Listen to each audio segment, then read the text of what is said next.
two eyes on. Do you understand the game a bit?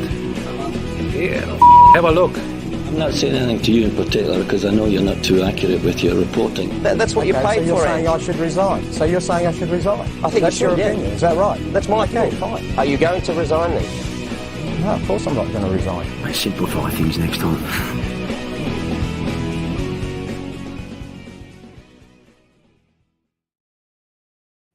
Good evening and welcome to the show that has the ability to affect the Google algorithm. And because I'm not tech savvy, I actually don't know how impressive that is. But isn't it cool to see the A-Liga is now showing the A-League? You're welcome, A-League. We've done it for you. Checks in the mail.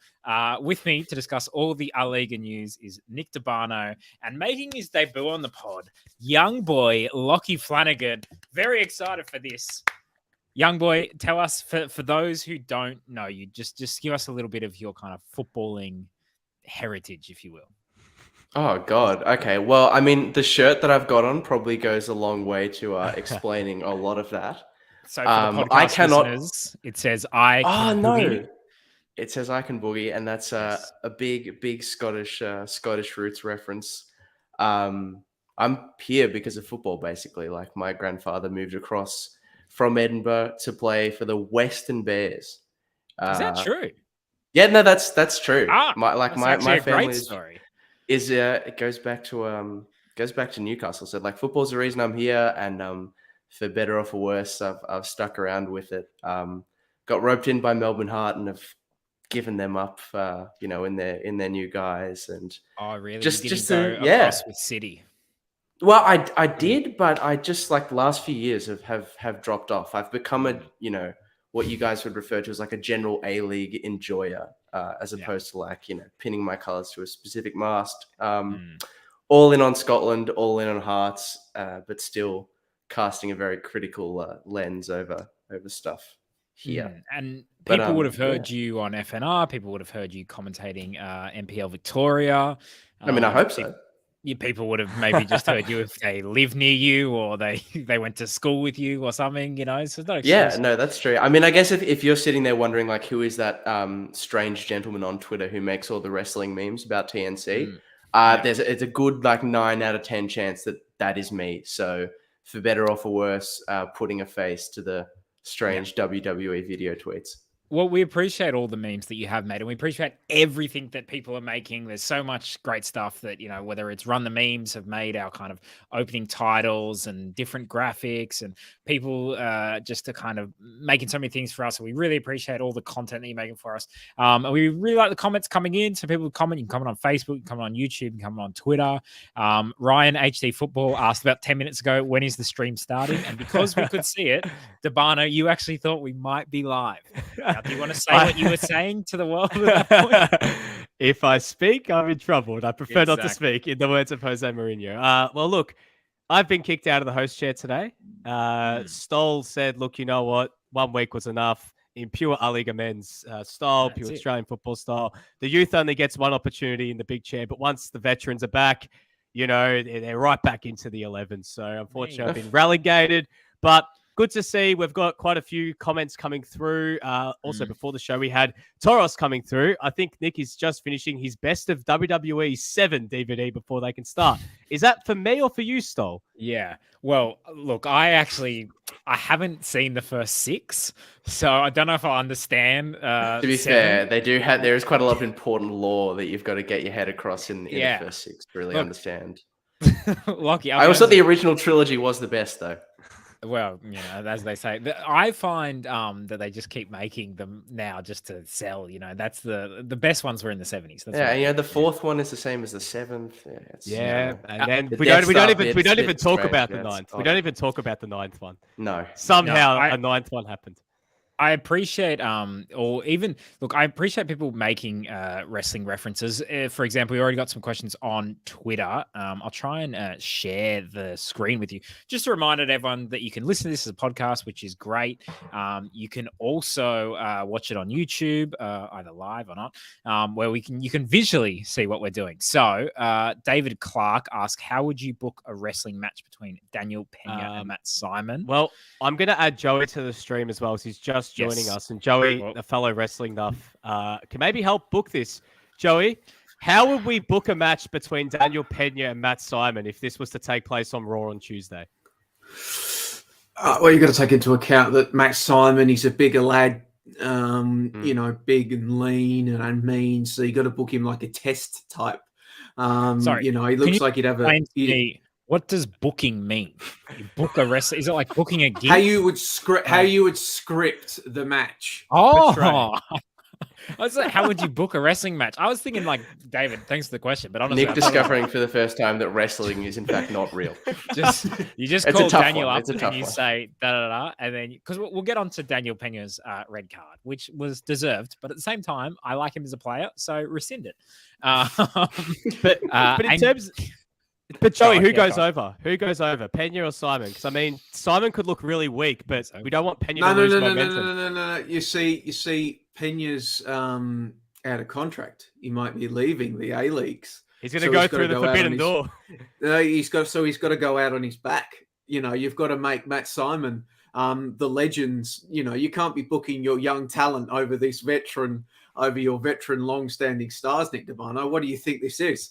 So no, Pena's going out, big boot, 1, 2, 3. Matt Simon gets the pin and enters the championship program whilst the youngsters ride the pine in NXT. Okay, I hope that made sense to people listening, because to me that was blah blah blah blah blah blah blah blah blah blah blah blah. Yeah, hey, we don't even shout out to Geraldo, one of our favorite listeners, currently in a best of 1001 Cis Paper Rock battle over who is hosting. I am hosting tonight, for those wondering. Ryan HT Football, who was patiently waiting for the stream, now asks, where is Ante? This is what you got to know, Ryan HT Football. He's got no ticket. Ante A has no ticket, Yeah. but B, Ante Jukic is a fraud, because Ante Jukic's real name is Anthony Johns or something, right? And he's all about Anzac Day, and he's all about, Anzac Day, Australia, get it on the piss, tour. That's Ante, right? He just was like, we said to him, hey, Ante, you know, sorry, his real name, Anthony.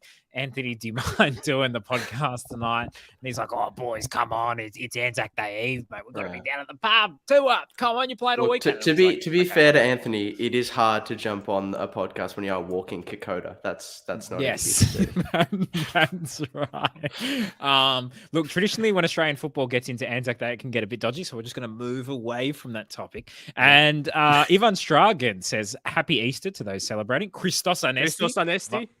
This weekend, and great to see the latest TNC Journalists Academy graduate, Lachie Flanagan, making his debut tonight. Heard he can really dissect an XG stat. Young boy, do you subscribe to XG? Do you believe in it? Because I know that some senior coaching figures in Australia, not for them. Some senior coaching mentors in Australia. That's it. People ostensibly in charge of setting the philosophical direction for all coaching in this country, if we are to believe Football Australia press releases. Why expect a goal when you can just get one? Because you expect to, Nick. You expect the goals to expect to win. There is a process. Expect to goal, expect to win. Lachie, XG. I can't believe that my first attempt at a serious football opinion on this podcast is to say that XG is not a science of belief. Like it's just a real thing. Like it's an actual model. Like I've had to spend a lot of time trying to defend this to people. Like it's not a be all and end all for understanding football. If you just look at it, like it's a model. So it's a Claudia Schiffer, or what type of model is it? No, it's a statistical model, which is the most attractive kind. You know, you've got to understand it, and you can't look at it by itself. You've got to consider it in the context of the game, but it's not something you can just cast aside. It deserves consideration, despite what someone like Nick might say. I've spent a lot of time in various group chats trying to, extol the values of XG. Can I just defend? So this was we're talking about 2 years ago now, when we first went into lockdown. In our F&R group chat, myself and Ed Gooden used to make it our mission to piss off Lachie by saying we don't believe in XG and it's fake. And for the pure sake of just riling him up, Like it wasn't because we don't think it's a legitimate statistic. And it still does. It still does. It was just to say, Lachie, it is Fugazi. Like just to get a bit of a rile because we needed entertainment in lockdown. So Lachie was the source of it. So yeah. Well, Nick, consider my Jimmy's Russell. There you go. Still are. Just for everyone's reference, especially mine, Lachie, when you say Nick, you're referring to debutant, and when you say Stoll, you're referring to me. Correct, Mundo? Great. And Yeah. just Yeah.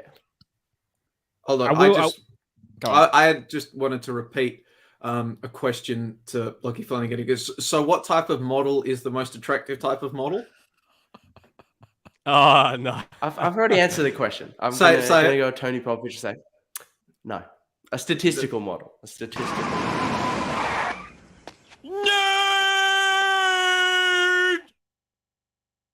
Yes.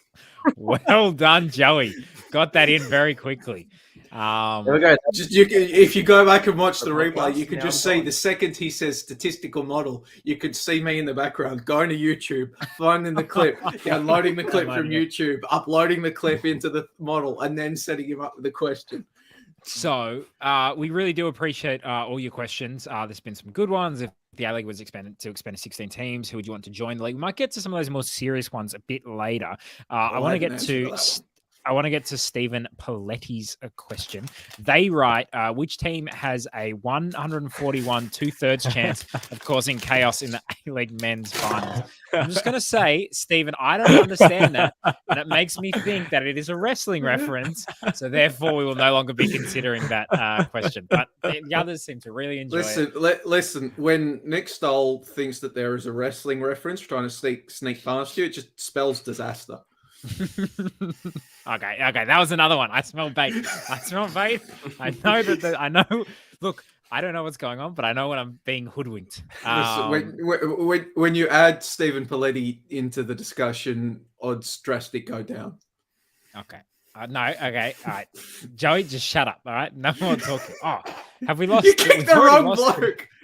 We've lost. There's two of him in the thing. Oh, I'm back. Sorry, my Google Chrome literally just broke. Like it just ended on me. I don't know. I think the Matt's quote of Scott Steiner's Matt's quote, I think definitely just shut down my Chrome.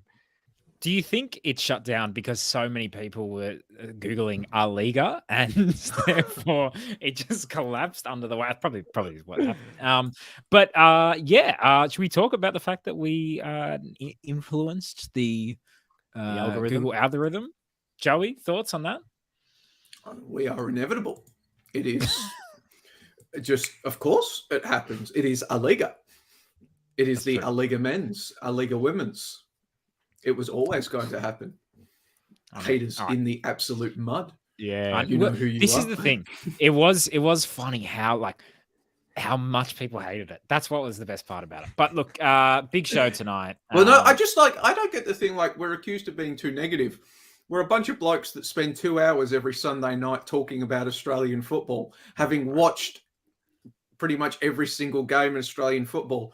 And we've come up with our own like little pet names and nicknames and jokes about the league.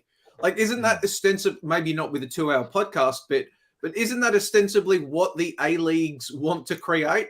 They want to create nuffs like us that have their own in-jokes and watch all the games and do other stuff. Like, we're all young men aged between 20 and 35. We're the target market. We're doing exactly what we're supposed to be. Like, that's right. We're sellouts. We're corporate sellouts in a way. Didn't sell out. I bought in. Okay. Again, I'm thinking it's a wrestling reference. I don't love it. I'll say we're sellouts when someone actually pays us. So that would be nice at the moment. Speaking of nicknames. We don't sell yet. But we're investigating that. Someone got in contact with the podcast pre-show. Mario from Doncaster, I think was his name. No, that's Matthew from Doncaster. Matthew from Doncaster. Sorry, Mario from Doncaster works for SEN. He's the SEN guy. Got you. Sorry, I don't know why. Mario just Italian for Matthew? No, Matteo. Matteo is yeah. Mario is just Mario. Yeah. Mario. Maybe it's Marco. No, it's just Mario. Va bene. A-League nickname. So Matthew from Doncaster. Was it Matthew? was saying that the A-League needs to have more nicknames. Obviously, we had the box office Jets. We've had Raw Salona, Bling FC, Sydney FC in the background. Lachie, are there any more A-League nicknames that you can kind of remember? Because we think it helps, create a kind of identity for these teams, even if it's just a season long. Putting you on the spot. I'm not sure there are any that are super fit for broadcast necessarily. I can't think of too many charitable ones. Is the only problem with the moment. I mean, Brexit FC for Brisbane Raw a few years ago. Good one. I was Melbourne quite Victory fond with of, Brexit 2.0. Yeah, like Brexit FC is a multi-use one. We had the Victory was more Bredner's Brexit Boys. You had the alliteration going. It's Triple like Big B. Baller brand. Yeah. Well, so look, we want you to get in touch with the show if you can remember, or you want to create your own A-League nicknames for teams. It's more for teams rather than individuals. Like, surely, if we had Raw Salona when they were good, are they our Salona when they're bad? No, they're Espanol. Brisbane-Yol. Yeah, Brisbane-Yol. They're Brisbane-Yol. That's what they are. Big Brisbane-Yol. Rayo Brizzacano or something like that. Raw Portivo. All right, look, we should probably actually talk. We should talk about, football. Yeah. Because 16 minutes in, and as you know, this podcast always gets done within 40 minutes. All good. No need to put it on 2-speed. Mariners Jets, actually a fun game. Joey. It was great. Like, this is going to come across as very wankish and very in-joke type thing, but you know how I knew that this was a really entertaining and a really fun game? I was trying to file on that game, trying to submit 300 words on the final whistle for that game, which inevitably means that you are writing pretty much from about the 30th minute onwards. And I wasn't mad every time something happens and I had to change my story because I was enjoying myself that much. That tells me that it was a really good game, that I was getting effed over in my copy and I didn't care because I was just enjoying it. I was enjoying watching the game and seeing what happened next and, shit posting with every new development that happened. I was dying with laughter as Matt Simon and Daniel Pena got into a yelling match as the latter was sent off. And then Jets fans began to hurl abuse at Matt Simon, which I guarantee you only makes him stronger. That might have fixed his neck, the abuse from the Jets fans, and he might be ready to return for finals. He's back with a broken frickin' neck. Yeah, just the venom from the Jets fans. But no, like often in the A-Leagues, what happens is we'll get a game that sucks for 75, 80 minutes. And then there'll be some late drama at Adelaide's visit to Melbourne Victory earlier in the season. Is that the one where D'Agostino hit a cracker? And then Goodwin did it was like there was like a ton of late drama. Like Goodwin struck late. There was VAR drama. Everybody, it was wow, what a great game, guys. But it was 10 minutes of greatness and craziness preceded by 80 minutes of ass. The F3 derby that we just had, it was just entertainment for 90 minutes. Like, yeah, all right, the Jets played some really good stuff for about 19 minutes until their defense, as it is wont to do, imploded in on itself, and the Mariners scored 3 goals in 15 minutes. But they did the same against Wanderers, the Jets, by the way. Like, that defense, there are bad defenses. When there's 20 feet of crap. And there's the Jets defense. And ultimately, serious analysis had on that is going to cost them finals. Mathematically, but at this point, they're not playing finals. Their defensive lapses are going to end up costing them finals because going forward, when they're in full flight going forward, they are potentially the best attacking side in this competition because they're not just completely reliant on transition or their opponents making an error. They are capable of forcing their opponents into an error when they're going forward. The problem is that is very difficult to consistently pull off at the very best levels, let alone with the type of talent that you're able to sign in the A-Leagues. So that always doesn't come off. And unfortunately for them, when it's not coming off, they can't exactly rely on their defense to consistently bail them out of holes because it's terrible. It's sort of like the Mariners. When the Mariners' attack isn't playing well, they've got the great wall of Mark Birighitti and Dan Hall and Kai Rolls that are able to shut the door. Like that opening 20 minutes of the F3 derby, Mariners were poor, but Birighitti was able to hold out and keep them in it. Then they get forward, they get the goal, and they break. So the two contrasts there. Jets obviously get back in it. Nick Montgomery insistent that his team just jokingly, not actually insistent, joking that his team just wanted to make it interesting, giving up the own goal. But it was it was a fun game, really great contest. You know, great to watch it. Garang Kuol is the sequel better than the original? Like, apparently the threequel, the third one in the trilogy, according to that interview that Aliwa Kuol gave, is even better. So tons of great storylines, great fun, you know, like fantastic. Like we make fun of, wow, what a great game, guys. No, this actually was a great game to watch.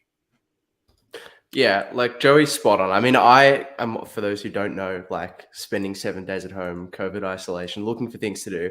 I was in bed for the whole day yesterday watching like every single NPL Victoria game I could get my hands on.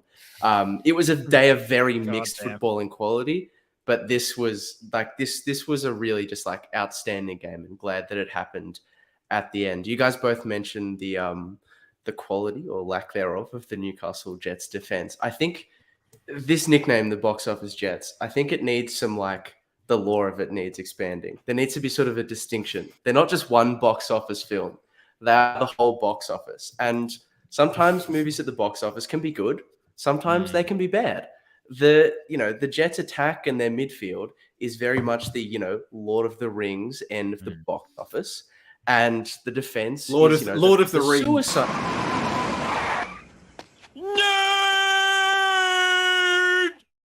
It's a very popular film. Of all the great cinema, his go-to is Lord of the Rings. Wizard. I mean, you can be the Avatar. About the box office. But not the Godfather. Not not. No, but Lord of the Rings. Lord of the Rings did better in than terms the of box numbers. office. Yeah, We're talking about money, Joey, than the Godfather. Yeah, I'm talking about numbers. I'm like Avatar, that sort of realm. That's what their attack and midfield is. Their defense and their goalkeeper, on the other hand, is like the Rise of Suicide Squad end of the Suicide Squad, or Holmes and Watson if you want to make it a comedy film. It's down the other end. Suicide Squad. Okay, no, but which one? Paying public There's did two not. of them. So there's two of them. Which one? I haven't seen the second one. I like the first. You like the first one? I'm a DC Comics nerd. It was shocking. Even I will go and get. All right, guys. We're not going to debate comic movies. All right? Next, you're going to say there's enough wrestling reference. Like Joss Whedon's Justice League as well. I don't know what these things mean. Lachie, finish your point. Go.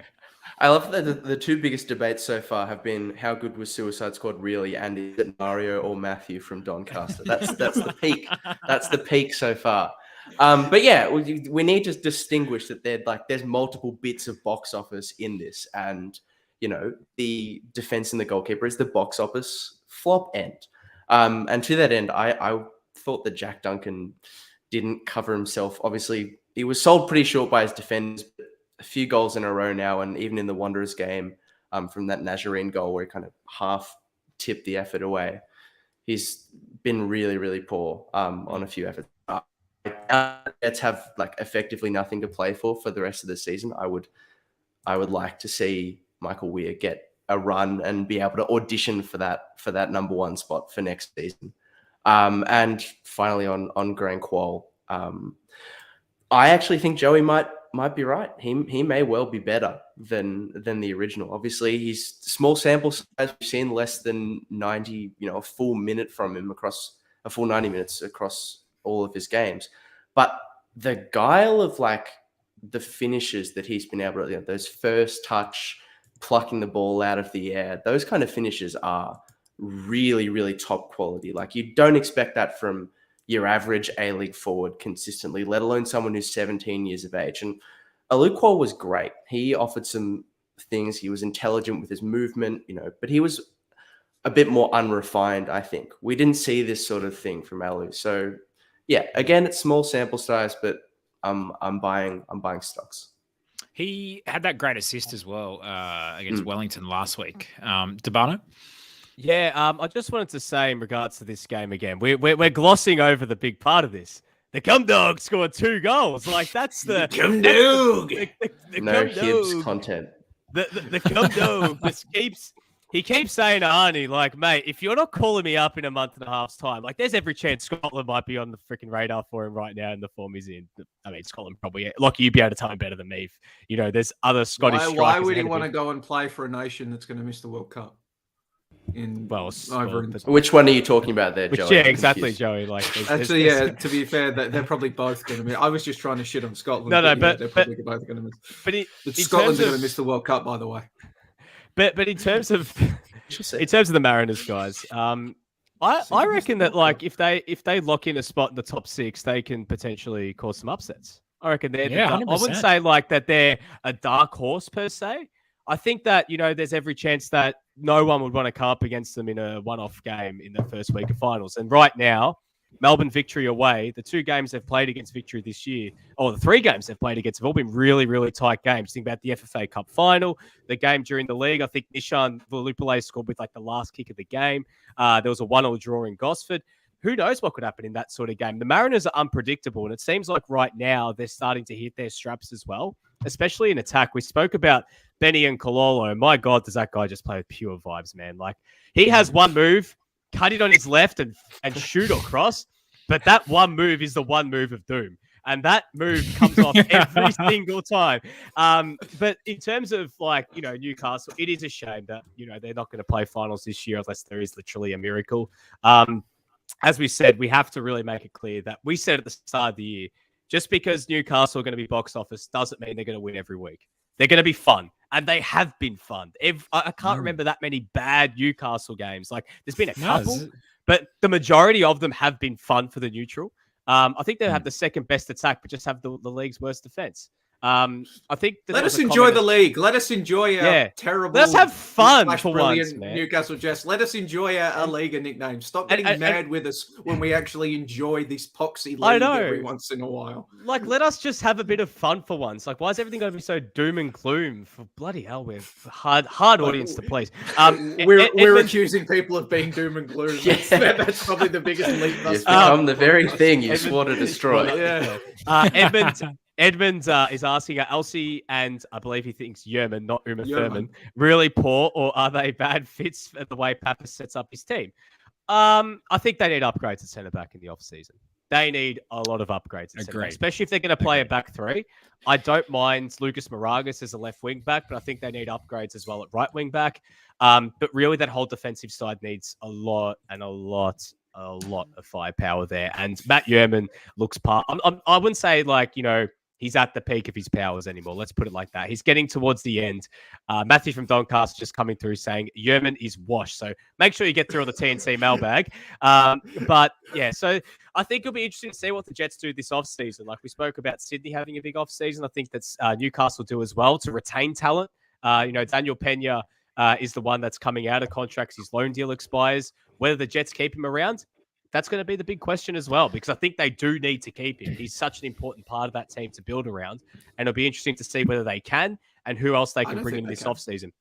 We're hearing rumors. We're hearing rumors that he's not going to stay at the Jets, which I think is really disappointing. Yeah, because I think he's been outside of getting 2 red cards that he probably didn't need to get.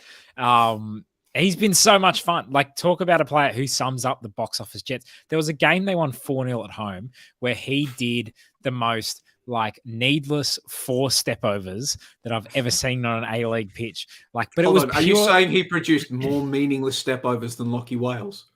He was powering up. Well, I say meaningless. They had no effect on the actual on pitch, but they had a massive effect on the crowd because the crowd suddenly, knowing that they were 4-0 up, it was just like party time. It was like, yes, this is why we come to the football, to see stuff like this. Yeah, it was totally like that. And actually, I was thinking today in the Wellington game when the fans had their shirts off in the 80th minute, and obviously the Wanderers fans in the 80th minute did Poznan, or at least they used to when they was Wanderers fans. More than 20 of them, yeah. Yeah, exactly. But to me, it's like all clubs should have something that they do in the 80th minute when they're winning and they can have a really good time. Because I just thought that was great. But Joey, you wanted to make a point about the Mariners-Jets game? Okay, well, first things first, like the Mariners-Jets game, we were talking about, what do the Jets target from here? Just as I discuss in my Guardian piece that I was stay up till 3 a.m. watching this game, up till 3 a.m. writing after this game because they needed to. The Jets and the Mariners do all this in a couple of weeks. They'll do it all again in a couple of weeks in Gosford. And potentially, Nick's gone. Nick's disconnected. We've broken him with wrestling references. But no, as we wait for Nick Stoll to come back in, potentially what that game might in fact do is we could be looking at a situation wherein maybe the Mariners need to beat the Jets to play finals. Maybe. Or to guarantee finals. Can you imagine a situation like that? The Mariners, the Jets potentially playing spoilers for their biggest, most hated rivals. That would certainly be something. Well, let's look at the next two games, Joey. I mean, the next two games, do you see the Mariners taking maximum points before that? I mean, they've got Western United at home this week, then Brisbane Moore away midweek before that. Can you see them getting enough points beforehand that maybe they might be already in and they're playing maybe for seeding at that point? What I think they get points against Brisbane. Biggest question against Western United, as is the case for most of the games in this league, is who has the ball. If Western United has the ball away, on the road against the Mariners, Mariners win that game. If Western are able to sit back, give the Mariners the ball, I don't think the Mariners can win. I should also just point out that now that you're back, Nick Stoll, because you know how to do this. Friend of the pod, Phil Rollo, has responded to our post dunking on Young Boy. So we should probably bring that up so that Young Boy knows that there are others out there that want his gig. Rollo says there's only one Lord of the Rings team in the A-League men's, and he's got a photo of Roy Krishna wearing a jersey with the Hobbit. I didn't realize the Hobbit was advertising on Wellington. Pretty cool. Well, they are the new team of New Zealand, otherwise known as Middle Earth. So, so we give the A-Liga all that shit for Star Wars around all those years ago. But what about the Wellington? Just flat out saying, "Hey, we're filming the Hobbit at the moment in our T-shirt. Go see the movie." Wouldn't it be funny if every time there was a big movie, the A-League had to do a round based on that movie?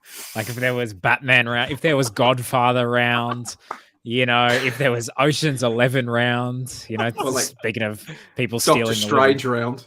Yeah. If Victory was still playing games at Marvel, they probably would have had to, do some sort of plug eventually where Doctor Strange, he's on the field and he's going everyone, like this, and Victory the starting 11s walk out through a portal. Just does anyone else have anything to add on Mariners and Jets? It was great. It was it rocked.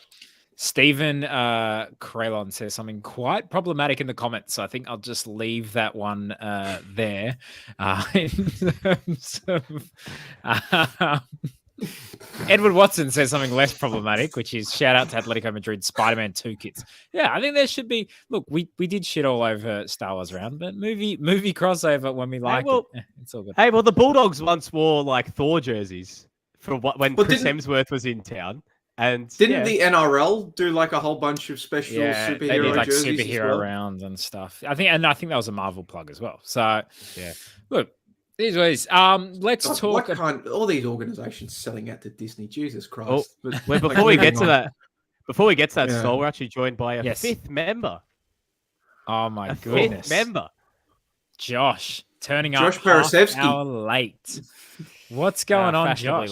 Fashionably late, mate. I wasn't going to come. I just had to join in because of Joey's Lord of the Rings slander. I wasn't slandering it. I was calling Young Boy a nerd. I enjoy. That's not an insult to me. That's not an insult every to week, me. but this one shocked me to my core. 17 Academy Awards, mate, across the trilogy. So I No, count. they're great knows. movies. He's Like, got the they're- numbers. Like they're great. They're He's great like Mourinho. movies. They're He's great like movies, Mourinho. but if like somebody was 17 asking me, times, respect. but if like somebody came up to me in the street and said, "Name a great movie," like Lord of the Rings isn't like the first thing coming. But to that's my not head. the criteria. That wasn't the criteria, though. It was what made office hit, money. which the Lord of the Rings is. By the way, Joey, throw in a glass house, throwing some stones. You're wearing a Mass Effect hoodie right now. So you're calling me a nerd. We're all nerds. Let's be real. Yeah, but I'm not If you talking pay about this my much attention paragon to the opinions. A-Liga, you are a nerd.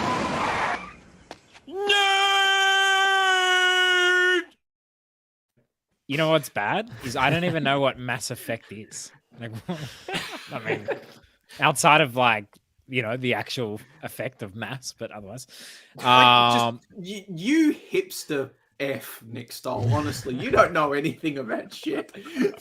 not much. It's, the things that I know is all kinds of crap. Hey, I know I hate MacArthur. That's for absolute sure. MacArthur won, victory 4. Right. Look, last week, I want to make an apology. Last week, we said that some players had been abducted by aliens. That's true, but one of them has returned. So I want to just give a shout out to the aliens because Daniel De Silva made his return after 2 months, I think. We hadn't seen him for. And you know what? Credit to him. He managed to get his team's play of the game, as you may have seen on social media. An incredible Cruyff turn, followed by a couple of more steps to the left, and another incredible Cruyff turn, and then a pass, I think, that just went to nowhere. So well done to Daniel De Silva. I've always said that he's a player of special moments, and clearly the people who run MacArthur's social media agree. Guys, what did you think? Play of the game? Absolutely. There was a certain goal from a certain centre back that probably constituted a more memorable play. I mean, this was MacArthur's play of the game, and to be fair, they only scored a penalty. So, Well, I mean, go, look, Damana. Danny De Silva came back looking like he'd been abducted by aliens because he looked like he had a haircut in 2 months as well. I mean, came back with the shaggy long hair. It looked like he'd just been, basically in captivity and just had been released for the game. You wait till we finally see Bazanik. He's going to look like Tom Cruise in Castaway. Tom Hanks in Castaway. Tom Cruise in Castaway. All right. Anyways, in terms of this game, my God, it was boring. Like there was 5 goals, but it was not fun. It wasn't a 5-goal thriller. Victory did what they had to do, and they got the job done. I mean, there was a bit where MacArthur, they actually got into the game after Craig Noon scored the pen, and then they actually had a goal. Jovanovic had a goal disallowed for offside, which he was clearly off. But Victory just looked very good in transition. It seems like it's clicking for them right now, like really clicking for them in transition, which is really no surprise, but it's now just hit it's been timed perfectly now for finals. Ben Falami was very good. He scored his first goal in the league in 3 months. It's actually strange to think he hadn't scored a goal in the league in 3 months. He'd scored it in the Champions League, but hadn't scored since the Big Blue. But in terms of that, you mentioned Roderick Miranda's goal, Joey. Wow. We talk about, wow, what a goal. That was up there, one of the best goals of the season this year, especially when it's coming from a centre-back. And what is it with our defenders in this A-League scoring ridiculous goals from set pieces and crosses? We saw Garuccio with the Scorpion. We see Miranda with the little cheeky backheel, Dink. And then the end, the worst possible goal you ever see with Josh Brolante's, deflected P roller, which somehow rolled in. And everything seemed like it just went in slow motion. And that was it. My favourite moment of the game, my play of the game, was Josh Brolante not seeing himself score because he was too busy appealing to the referee for handball for a penalty, and he had no idea that the ball would ever make its way over the goal line. So he actually had to be told by, I think it was Nishan Volupile, saying, mate, stop appealing, the ball's in, you scored. So goal, Josh Brolante still hasn't seen his goal, I don't think. Joey, thoughts on this game? Joey, go. I mean, look, to sort of sum up this game was standard disclaimer, XG, yada, yada, yada, nerd, whatever. The XG for this goal, so Melbourne Victory actual goals scored 4-1. The XG for this game was MacArthur 1.7, Melbourne Victory 1.56. So Victory did a lot with their scant chances. And admittedly, one of them was a penalty.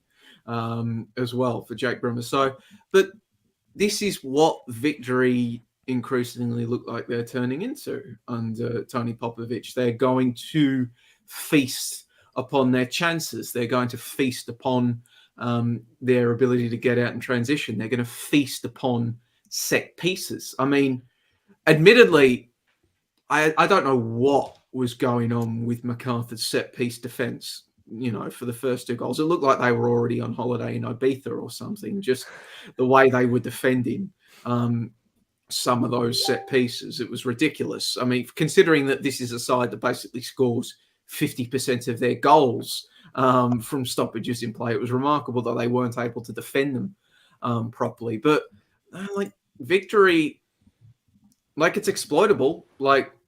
If you give them the ball for extended periods and make them break you down, you could probably exploit them. But right now they're just rolling. They've found their groove. They're just coming through. They're undefeated in so long now, 12 games now. Yeah.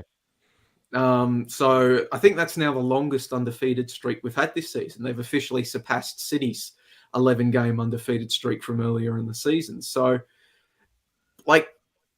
they're not playing in a manner that, you're going to remember in 50 years' time, unless you're a victory fan, but it's effective and it's getting the job done. I think they're going to win the league. Not the league is in the league. It would table, not surprise. Yeah, it would not surprise me 1 ounce. Come end of the season, they will be lifting the trophy. Lachie? Can I just... Sorry, Lachie, just before you jump in, before you go, Lachie, just a quick thing. Look at him. By the time he that hosts we one get show and suddenly he starts getting confident. This will literally take 2 seconds. Go on. Victory could actually be topped by the time we get to Friday because they play 2 games before Western United or City play another game. They play tomorrow and then they play Friday night against Wellington. Win both those games, they're actually top. So as much as the other teams will have games in hand on them, they're putting themselves in a really good position to actually win the Premier's Plate as well. Lachie? Not surprised to see Nick punch down on a fellow young boy there, but that's okay, Nick. That's okay. You can have one. It's all good. It was a good point that Joey made about this role that victory on, because I think this is just what we've come to see over the years from Tony Popovich sides. This is the grind that they're on, and they will continue to churn out these games for better or for worse. And I couldn't help but feel like watching this game, as I did a few others this weekend, with the exception of Central Coast and Newcastle, and think, okay, I've sat through 90 minutes of football. What, if anything, have I actually learned about either of these two sides? And I don't think it was a game that really told you much, if anything, new. Both of these sides attempted as much as possible to exploit transition, and Victory are better at doing that than arguably any other team in the league. And MacArthur were never gonna out Popper really. They were never going to beat Victory at their own game, and they, to be fair, never really looked like challenging Victory. The only other thing they did look like challenging for a while. Jovanovic's goal isn't disallowed; it's 2-2. But yeah, well, one thing I'll say is now MacArthur looks like they're going to miss out on finals, and that makes me so happy. That makes me ecstatic. This team does not deserve to be in the finals. Ivan Stragan says, professional performance for Victory. Most could relate to Milicic for a moment with the old saying, if you can't say something nice, say it in another language. I wish Ante was here who could tell us what was said, but I'm assuming it was Yabenti Mate or something like that. Shout out. They actually picked it up in English as well. There was a part that he had a bit of a word to the fourth official, and you hear it in clear English what he was saying. And Paramount replayed it. I can't. You can even. This is an explicit podcast, Nick DeMano. You can say we have said. He said everything on here. You know that. Yeah, he basically. All I remember was in the exact word he just said. He said he dropped the F-bomb, and you hear it clear as day. Clear as day. And Paramount went back and replayed it. And you hear Ben Homer go, oh, okay, there it is. It's like, oh, we should not have played that again. Swearing. Yep, well, swearing involved. Hey, I think Paramount actively encourage that sort of behavior, right? Because they employ Mark Milligan as an analyst, so I assume that anything said on affects Mike's is fair game. I mean, historically speaking, I got to say, I certainly do a lot of swearing when I am using Paramount, so It ties in. It ties in. Hold on. Who do we think is more excited about the prospect of MacArthur missing finals? Nick Stoll or Mark Milligan? Ryan, HD football. I reckon Western United will get premiers and Victory will win the league. Does everyone kind of think as we, maybe move on to talk about Western United, who beat MacArthur in the 5 p.m. game on a Tuesday, that, a lot of people criticize that scheduling. I think that was great scheduling. All right. Bury that game. Put that game on a lunchtime. Yeah, okay, whatever. Just get rid of that game. Play it on a Sunday 2 a.m. I do not care. Do we agree Western United premiers victory for the league? Do we think City, or do we think the ACL is distracting from that? It's so hard to tell because Western United have to play 3 games in a week on the road against 3 teams that aren't going to be easy beats. Like they've got the Mariners, they've got the Jets, they've got Adelaide United in that last game as well. Adelaide still have something to play for. For me, it's going to be, it really all depends on if they drop points, whether City, what sort of shape City are in when they get back, because they play Perth, which you expect them to win. But then they play Wellington that last game, which again, Wellington's desperate and they're playing for a final spot. That's not an easy game. So really, it's so hard to tell because we don't know what Western United we're going to get as well. Because sometimes Western United will come out and, get a big win, or sometimes they will just drop an absolute stinker. And we don't know what we're going to get against the Mariners because last time they played the Mariners, they weren't very good. And they were very lucky to get a draw in that game as well. Shout out to Angus Bird, who's one of our listeners from Tasmania, and says, as a Tasmanian, it was only a public holiday for public servants. Most people were working on that day. What kind of socialist utopia is that, where public servants get their own public holidays? And why didn't that happen when I worked at a government organization? That's what I want to know, Angus. But yeah, so obviously it was just a bunch of government people in the crowd.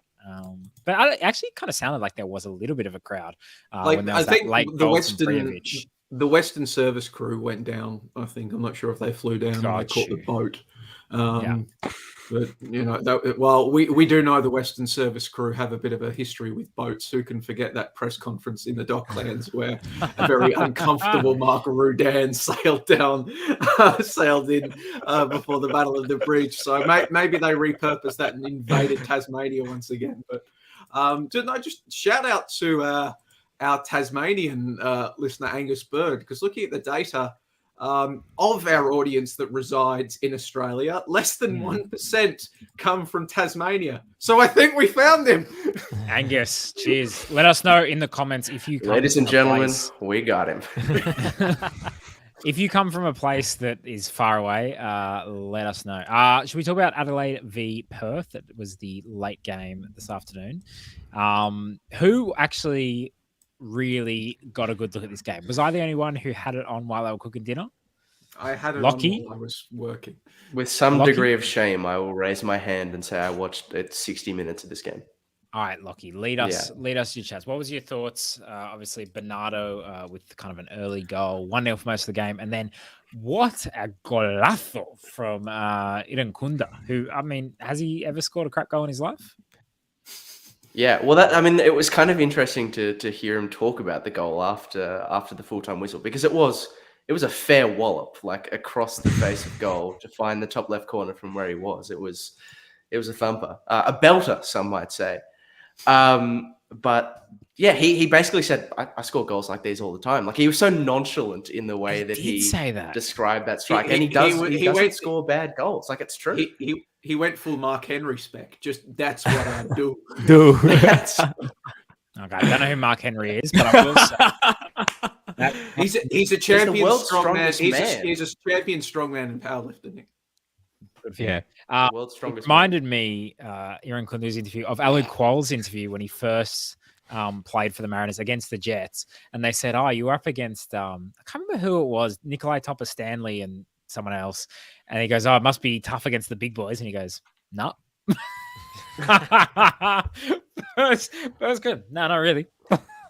Boom. So yeah, and what did you think of kind of Adelaide? Obviously we can't really get a read on Perth as they're just less crap than they were.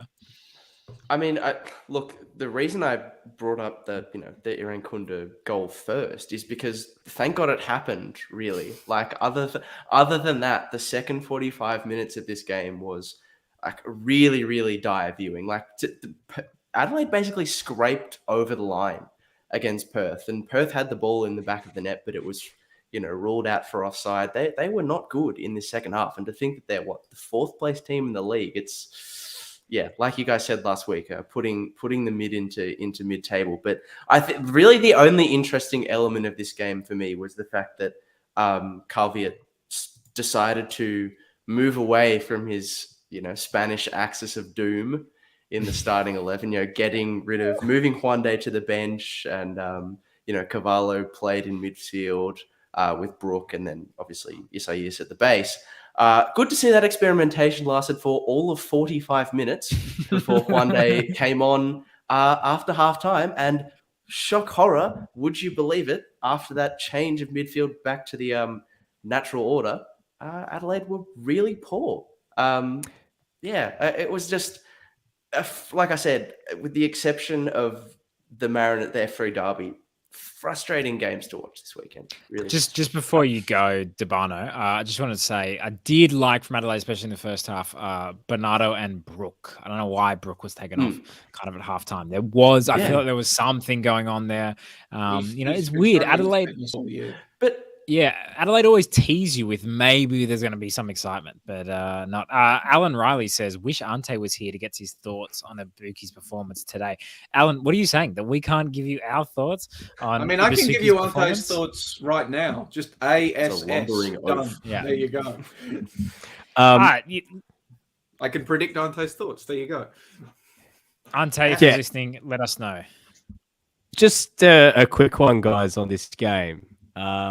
Adelaide are going to be probably finishing fourth, get a home final. Realistically, just to put it out to everyone here, can we actually see Adelaide really doing damage in finals this year? They probably will get a home elimination final, but can we actually see them do something? Because it feels like the last few seasons they have made the finals and they just make the finals. It's almost like they make up the numbers. I don't want to say it, but they've made a couple semis. But they never looked like, there was the crazy penalty shootout against Perth Glory that, Liam Reddy went full bloody Gianluigi Buffon. And then last season they played Sydney and everyone was like, they're not beating Sydney. No way they're going to the Shadow Realm and coming away with a win. Can you actually see them? Is it going to be the same thing again? Semi-final and gone? Or is there something else there? I mean, the two legs make it a very different proposition now. Because any side getting through now, they can't just... jag a cheeky win. They've got to do it over two legs. But in this league, it's not a surprise. Degrees of surprise. It's not a massive surprise if any team beats any team. Perhaps with the exception of Perth Glory beating anybody. Wanderers beating anyone? If the Wanderers... just played like they did in the first 60 minutes against the Newcastle Jets the other day and, got a win, no one would be that surprised. The Wanderers have massively underperformed this season, but, if they were to just go out and jag a random 1-0 win, you just they've got all the talent. Their talent rocked up today. There's nobody in this league that is just... We don't have a Liverpool and Manchester City in this league that are just... we definitely have a Manchester City, but just not in terms of quality. No, I get what you're saying, Joe. Yeah, but we don't have two teams that are just playing a different sport to everybody else. Which was the case a few years ago with City and Sydney. It did feel like they were in a different kind of level to the rest. So the two legs are going to make it awfully hard for the poor teams to upset, but. No, in finals football, I think, and we were just talking about, Melbourne Victory probably could. Their most likely scenario is finishing third. Absolutely none of us would be surprised if they won the championship. It's just that sort of league. But Josh, let's sorry, Josh, but let's get back to the actual point. Can you see Adelaide doing it though? Because Victory and Adelaide are two very because I could see any team doing it. That's my point. Any team could do it. I mean, that goes back to the inherent mediocrity of the competition this year, that we don't have an outstanding side. You know, some sides are better than others, but there's no consistency. As Stevens just said in the comments, no great teams this year. That's what the league is, and I think it's very hard. I found it difficult early on. I thought it was because of the uneven fixture list, but I found it very difficult to generate storylines in the podcast that we're doing, because anyone can beat anyone. There is no upset when there is no consistency and no pattern to draw from. And I thought that was just because teams had played less games than each other all across the competition, but that's leveled out quite a bit now. And still we have very little bearing on where teams actually rank. But what I was going to bring up is, we were talking a bit off air and also on the pod about nicknames for players and managers and games and so forth. I want to propose one for Carl Vart. I think he's the human handbrake, because Adelaide have all these exciting players and he just refuses to take the handbrake off and let us have some fun. He's so aggressively dull in his choices. Signing Ibasuki is just sums him up as a coach, and his natural instincts are what he returns to when the going gets tough, what he defaults to. And, he's emblematic of a lot of coaches in this league, but it just frustrates you, especially when Nestori Irankunda scores a worldie every single time he plays. Like, why doesn't he start? I know he's 15, but if you're good enough, you're old enough, right? What do you think of Toros saying Irakunda, the Australian Tony Yeboah? I mean, love it. I do love it too. Lachie, I'd like the idea of the human handbrake because it's like, can you imagine someone being like, get down to Cooper Stadium this Friday to see the human handbrake take on the box office Jets? So now Stoll's leaning into the wrestling kind of, hype kind of. That was a Simpsons reference to get down this weekend. To a human handbrake going up against the world's strongest man, Mark Henry. Now that I would say. Lachie, in the Hall of Fame. You wanted to make a point on Perth? Yeah. Just quickly as well on what Josh said about our friend, the human handbrake. Like, even when he does try to do those kind of experiments, be like, oh, I have tried these attacking talents altogether. It was 45 minutes of this game, and it was against considerably the weakest team in the league, like the lowest risk environment in which to do that. And he's like, well, I tried it and we didn't smash them away, so it didn't work. Back to the status quo. Anyway, I just wanted to bring up a conversation point from last week where you guys were talking about, most likely celebrity imports into the league, and you started talking about coaches. Wait, Lachie, do you actually listen to this podcast? Oh, now and again. No.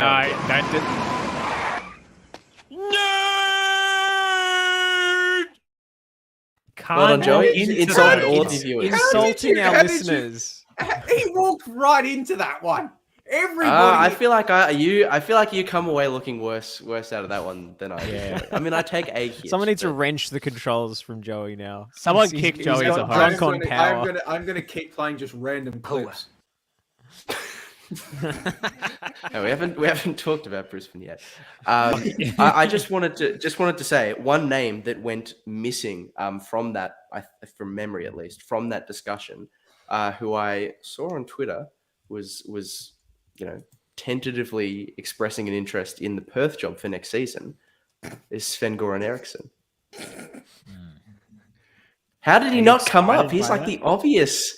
No, not at all. But honestly, he was like, how did he not come up? Because I thought he was dead. Like, I thought he's so old. He's 74 years old. This guy was old when he coached England. All right. That was 20 years ago. I don't want to talk about that time. It's just, I actually don't think he's applying for these jobs. I think his manager is applying for these jobs. He hasn't coached in 3 years. Yeah. I just want to be clear. I'm not advocating for him. Hey, Ryan HD Football's got a question kind of on this. Apparently, Perth are considering bringing Dwight York as next manager, he asks. I personally think Perth should bring back Kenny Lowe. Does anyone think it would be a good idea for Perth Glory to sign Dwight York, who has never coached senior football, to be their coach? Debutant. No. That's Joey, but sure. Sorry to go full Euro snob here, but as a Milan fan, I have seen the amount of times when Milan brought in ex-players who had never coached a game of football before as their manager, and see how wrong it goes. Clarence Seedorf, Filippo Inzaghi, Christian Brocchi, Gennaro Gattuso. None of those guys have a job right now. I know I want to see Gattuso in the A-League, but that's the risk you run with bringing in a guy with high NRI who was a fantastic player as a coach because you think it's going to work. You look at Frank Lampard, you look at Ole Gunnar Solskjaer, you look at Andrea Pirlo, you look at Robbie Fowler, for God's sake, at the Brisbane Roar, if you want to bring it back here. It doesn't always work out. I mean, one of the examples that it really worked out, I guess you could say Steve Corica and Kevin Muscat, but Dwight York has never coached before.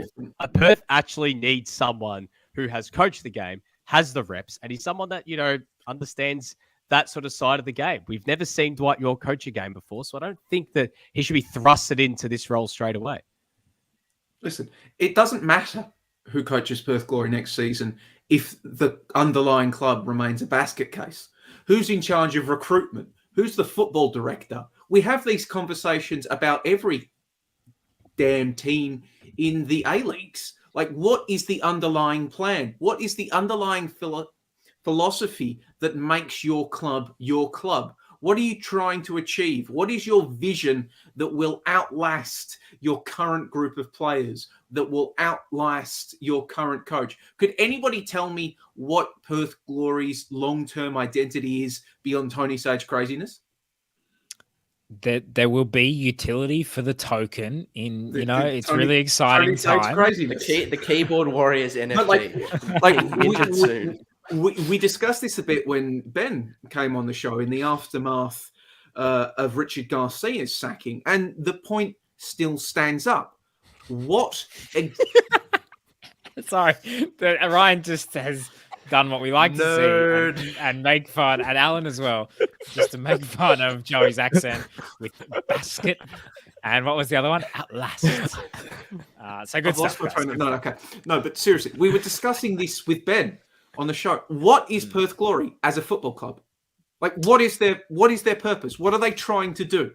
Honestly, to me, their still identity is they were good in the NSL. That's actually still how I think of this team. But were they really that good? Yes. Last. Yes, okay. you young whippersnapper. You just the NSL. Yeah. I'm just trying to ruffle you. Ruffle you, old timers. No, but like once upon a time, but now they're shit. But like the point stands. All right, like putting a band-aid of a manager of some high-profile manager. I mean, it worked out so high-profile player worked out so well with Daniel Sturridge, didn't it? Like, what is this club trying to? Is it just a plaything of a millionaire mining magnate? Screw long-term vision. Like, well, if that's the case, we may as well bring back Gold Coast United. Is it just try to get people through the money to recoup some of this investment, or is it about creating a functional football club that is going to survive? We've seen, they're bringing through young WA talent this season. It's basically one of the very, very, very few silver linings that can be taken from the end of this Perth Glory season, that Ruben Zadkovic is being forced to play the kids. Sven-Göran Eriksson isn't going to play the kids. Dwight York's not going to play these local West Australian kids. Are they? They'll have no idea who they are. Like, Kenny Lowe has had his chance. This is in response to Ryan HD Football says, Kenny Lowe has A-League experience. He knows Perth. I reckon he's best choice. Look, you're right, Ryan, that he does. He does. But I agree. I think you've got to move on. Although in saying that, like, you say like, oh, well, we want to see like maybe a new coach given a chance. And look, maybe the chill with the comments down the bottom. It's causing me confusion every time I speak. Maybe Ruben Zadkovic deserves a bit more of a chance. Maybe they bring in Kenny Lowe as a football director or something like that. Somebody, if he knows the local landscape so well. He's a good youth coach. I will give it to Kenny Lowe. He's actually a fantastic junior coach. He just never cut it tactically to senior level.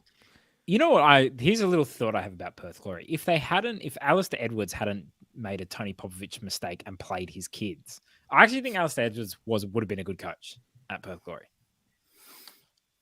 Matthew M. Papa says Perth need a second A-League team to give Glory a kick up the arse like Wanderers did for Sydney FC.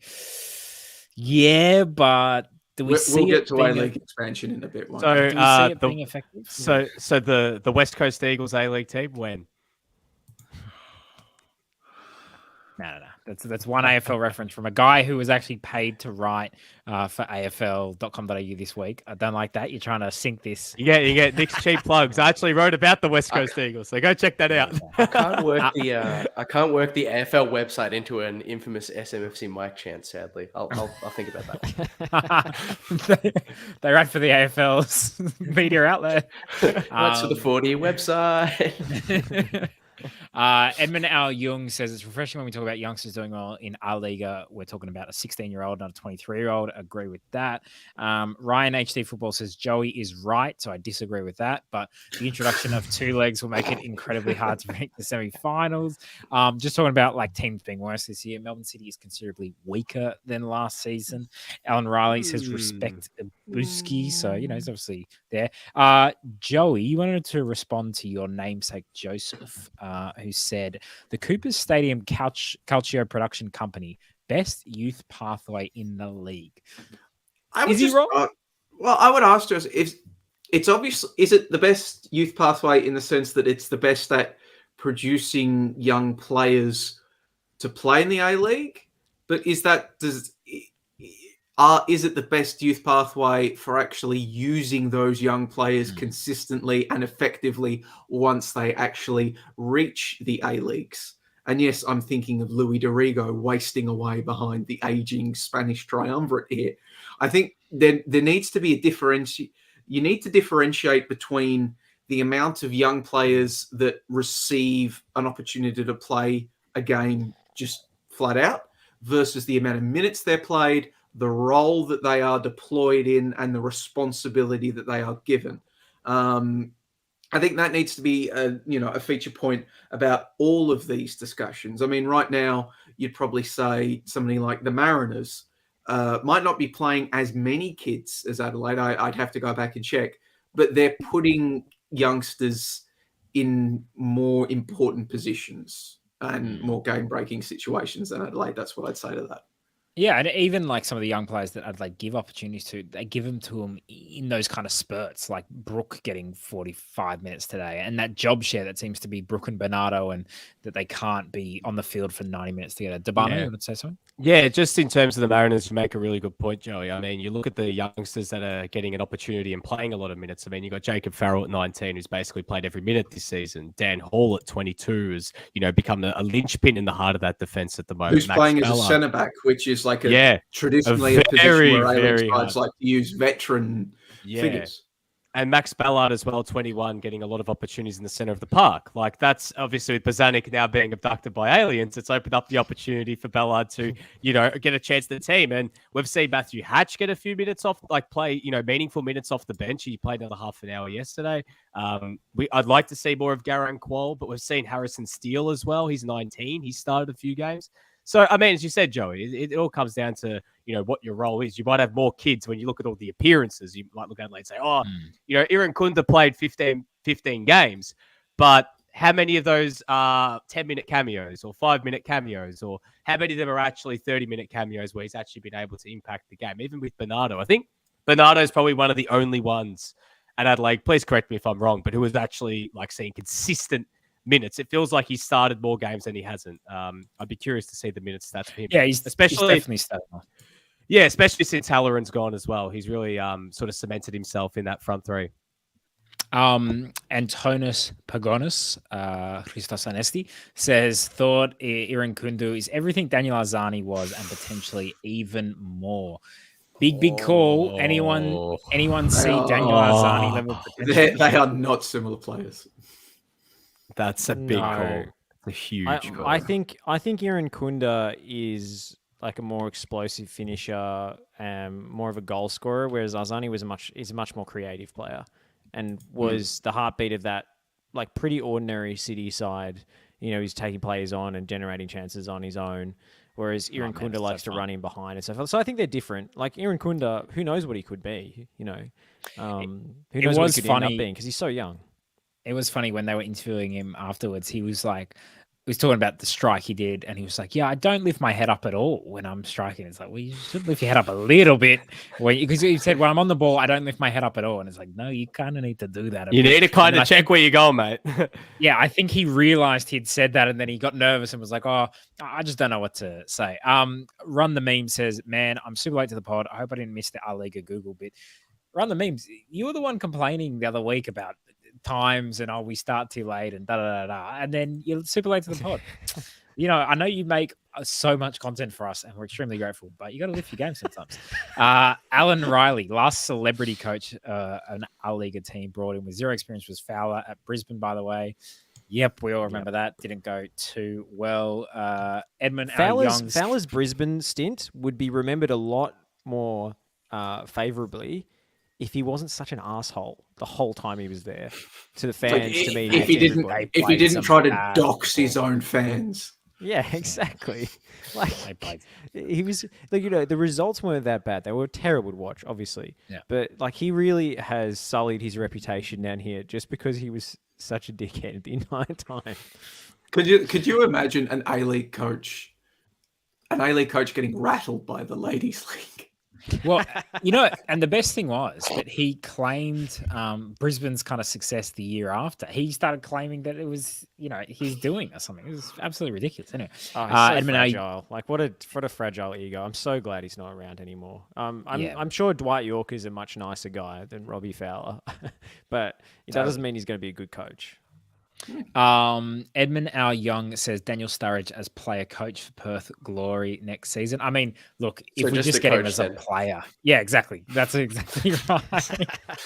Ivan Stragan says, in the words of Gattuso, sometimes maybe good, sometimes maybe shit. I have no idea what he's referring to because he commented this like 5 minutes ago. I think it's because I mentioned Gattuso coaching Milan and bad experiences of first time coaches. Look, I think sometimes maybe good, sometimes maybe shit. Maybe shit. Yeah. This podcast. I believe Depends Josh, who's hosting it. Josh, did you want to respond to Toros this comment, or has he made a comment further down? He's made two, but I'll respond to this one as well if you like. Okay. Glory's first long-term plan should be to hire a physio. Go. Look, they hired a whole lot of players over the age of 30 as well. So I don't think they should be too surprised at having injury problems, regardless of the medical department. The question I wanted to respond to was, what about Jeff Hopkins for Perth? Well, I mean, it has happened, I guess. Coaches have made the transition from women's football to men's football before, see Kisnorbo and others. But I think Jeff Hopkins should be thinking bigger. I think he should be thinking Matilda's coach. He's also basically CEO of women's football at Melbourne Victory now. So he's got a lot of power there and he's pretty comfortable in that role. So I don't know why he would take a punt, jump to men's football and, fly the entire way across the country to coach under a pretty nutty owner. So yeah, I just don't see what's in it for him, even if it was offered. Yeah, he's obviously Can I say no on Jeff Hopkins' behalf for that? Just no. Keep Jeff away his agent? From... No, I'm not, but still, no. Keep Jeff Hopkins away from. Yes, protect Jeff Hopkins. One of, if not the nicest people in Australian football. Keep him away from that. I mean, to be honest, I also don't think Jeff Hopkins is ruthless enough to be the Matildas coach, considering all the egos and all that management you need to do at Matildas level. But yeah, I don't think Hopkins would leave for Perth Glory. He's got doing all that stuff. He's also head coach of the Afghans women's national team at the moment. He's already got an international gig. Right. You'll get your plug in. You'll get your plug in later. It is a really good story. Check it out. Joseph, and I don't know how to pronounce this, but I would imagine it's Cercone. Joseph Ceccone says their identity is that chicken treat kit, talking about Perth. Alan Riley's done what I like to see, which is, again, make fun of Joey's accent. The entire Perth backroom staff doesn't have the ticker to lead this team back to the proper level success, needs a total clean out. I like the use of ticker. And then there's a whole bunch of comments, lots of comments coming in. Matthew and Pappas, Perth need a second A-League team to give glory. Oh, we already did that. We went Sorry through about that stuff. Just move on. Let's go. There's just been so many comments. Can I say something about Popovich at Perth? Yeah. I think there's an argument to suggest that when he leaves a club, he leaves a tire fire behind because he doesn't play. It's young well players. established. Like, Mm. I mean, The vacuum. I haven't looked into, what's going on at Xanthi at the moment, but, at I don't- Wanderers and at Perth, they've completely crumbled since his departure. Whatever is happening at Xanthi, I don't think we can pin that one on Tony Popovich. I think their problems run significantly deeper. Hey, and they more let Becca financially irregular. Mikkeltadze leave, so obviously they're idiots. Interestingly enough, Becca Mikkeltadze had interest from multiple teams, and it was the Jets that ponied up the most. Really? Good job, Jets. It was worth it. Antonis Pagonis says, Paul Pezos for Perth coach. Former player, does wonders for South Australian football with Adelaide United FCU team. Currently Adelaide City. All his former players speak highly of him. By far the best coach in South Australia. No, Nick Stoll. I like this comment better. Yeah, I liked it too. Throwing News says Perth needs a second A-Liga team. I'm choosing to like believe that PNC Throwing News needs another. he's big on the second Perth A-League team. He's what's John DeLoop or whatever the one that's around Red there. Star, Perth Red Star, no affiliation to the Serbians. We do definitely get Ben Smith back on from Perth because he was great. But I want to also say we asked for people to tell us where they're watching from, and WM says shout out Qatar. So look, we don't speculate on this show. We just give you cold hard facts. But we can say with like 99% confidence that's a member of the royal family, and obviously they're looking to a massive takeover bid of this podcast. And we'll just are we sure? Are we sure this person's from Qatar? They didn't just want to bring up Qatar, like just wanted to give them a general shout out in their actual. According to our podcast statistics, that we do have a listener in Qatar from Balai Ad Dawa. Hola, Santi Cazzola. I hope you're having a great time in Qatar. But look, it might just be a bot shouting out Qatar. Run the Meme says TNC to thank the Sheikh at the end of the pod. Look, only when there's enough money on the table. It's a different A-League podcast. As I said before this show, this show's gonna wrap up in under 40 minutes. No problem. I know it's an hour 16 already, but that's all good. Wellington 1, Wanderers 0. Debano, thoughts on this game that was in Auckland? I just think the funniest part was Roots walking off the pitch. That was the funniest part. Sorry, like that Roots walking off the pitch was definitely the fun. Sorry, guys. Can I ask Fix your internet, Nick Debano, what do you think has a worse connection? Roots, the Wellington public, or you to your internet connection? Because it is horrendous. I have this connected to my extender. I don't know what's going on. I actually found out the other day that my internet gets worse when someone turns on the microwave because the microwave we've got is so powerful, it actually shorts our internet. Okay, I'm sorry. The fact that Nick was frozen while he said that is amazing. Why do you have like a nuclear powered microwave? Like that's doing damage to your testicles for sure. Do not use that microwave. Don't ask me. No. I was just Nick saying. has to wear the hazmat suit every time he wants to warm up some pizza. No. I have the clip of the bow that is now. Here we go. All right, here we go. There we go. Silent. So look at that. That is just form, sensational. honestly. Sensational. It's what you need. He's being a heel. He's being the evil heel. Yeah, it was fantastic. Just we as need a villain. Reference. We do. And he went to Wellington. I mean, they don't really like him over there. He's gone back and he embraces it. And he obviously got sent off. When I saw, in the FOTMob ticker, when I was actually ticker, bit of shout out to ticker, that, going through that and seeing red card to Mark Root, and I thought this is definitely a gag. Like he hasn't actually been sent off, but there was part of me as well. It's like I'm not really surprised. Like if anyone was going to get sent off, it probably was going to be Roots. But in terms of the game, look, I didn't see too much of it. All I saw was Steven Ugarkovic's slip.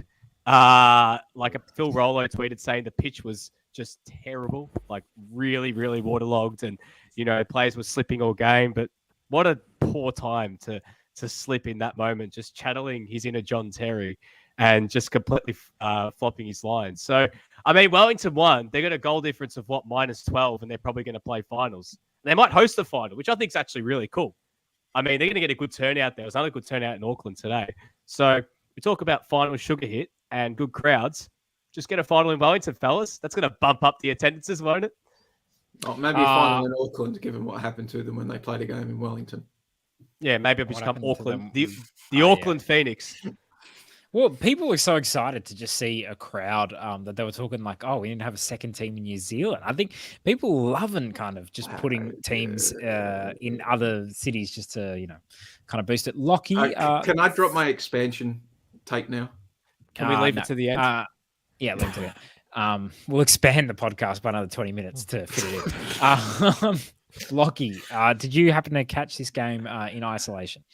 I did. Again, got about 60 minutes worth of it. Look, I have to give full props, as Nick did, for Mark Rudan just understanding his role as like the pantomime villain in this game. Like, credit to him for really leaning into it and providing what I think Wellington fans sort of needed as part of this whole day. Like, they deserved everything that happened to get this win, the home crowd, to have it happen against Rudes, to have it be a bit, helter-skelter in the second half. They were trying to sort of close out against a Wanderers team who committed numbers forward, created a few okay chances, but weren't really all that impressive. They were unlucky to lose, but they weren't good enough to win. But yeah, I was just so happy that Wellington got this result in the way that they got it, against who they got it, against whom they got it, being Mark Rudan. So that was just perfect for them to see the, shirts off the head. Not great for my eyeballs, but happy for them nonetheless. Like, that's a good thing. And I have to say as well, because he may well listen to this podcast. Not familiar with your numbers, but I assume most people are listening. When I was younger and a supporter of Melbourne City back in the day, before I sort of divested myself, used to not enjoy the Sky Sports New Zealand coverage. I used to find it a little bit one-eyed, that kind of thing. Didn't always enjoy it. That might have had to do with the fact that we didn't often get very good results against Wellington. But to hear the New Zealand fans having a great time, or the Wellington fans having a great time with that game being broadcast by Jason Pine, was great. It was just super, super enjoyable. Very happy for all of them. Well, the other thing is that I think Sky New Zealand, who is the people who do the broadcast, I think they do a really good job just in terms of like camera angles and replays, and like it's a high level broadcast, which maybe we don't see replicated all the time in more domestic games. But anyway, I shouldn't be talking too much about that. I possibly will get in trouble. Lachie, what did you think of Sotirio in a wingback role? Is that something you think? To be honest, I watched that when he does less damage to the team if he's playing wingback. Yeah, well, it's not, in a way, not dissimilar to the approach that certain coaches take with young players. Like, let's just put him into that like fullback role. That's where they can sort of pose the least amount of risk to the team. And he like Nestor Irankunda, he gets the head down, he doesn't look up, and he just runs. He gives it the Revic spec, and that's all good. Yeah, look, maybe that is the best position for him long term. Yeah, I think Trent Bahagia is going to end up being a fullback at some stage. Or Buhagia, as the Asian Champions League commentators insist on calling him. I would say it was good to see Piscopo involved in the build-up for the goal. I love watching Piscopo play. I hope he is part of the All-Stars. We have a question coming in from the Homer legend. He says, also, can you ask Joey if he actually reads all the books on his bookshelf behind him, or is it all for show? Joey, can you confirm or deny? How many have you read? Surely not. Have you read all the Game of Thrones books right there, Joey? Yeah, yes, that's I have. Melbourne Hardball. Nerd! Yeah, all of those. Arnold Schwarzenegger has a book? Yeah. He's got multiple books. Are you big talking into Are you talking about his biography? governors? Like, this is like the holy Bible of bodybuilding and physique training, mate. Everybody should have a copy of that. Yeah, I've read. This is great for the podcast listeners. Just Joey looking at his bookshelf.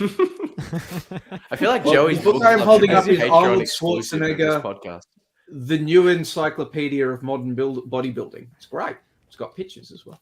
Yeah, I've read Well, most yeah, of it. Arnie doesn't read as we learn in The Simpsons. So It's a good book. You skinny guys could learn a thing or two. All right. Edmund R. Young says, remember a couple of years ago when we didn't want a New Zealand team continuing the A-Liga? Yeah, I mean, like, has Joey's Wellington eyes really... shift nervously as he tries.